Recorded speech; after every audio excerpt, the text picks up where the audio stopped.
Mr. Cemetery of Care of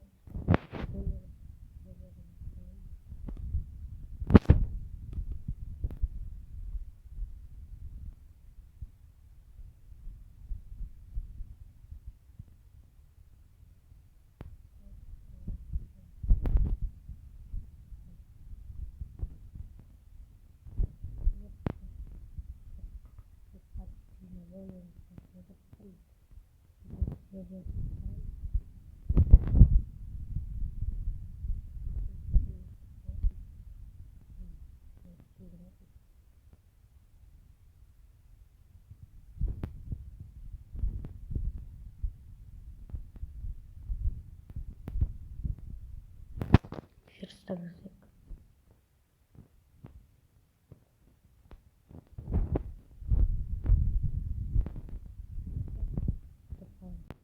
Terus video ada video kayak pas kami pada waktu itu dari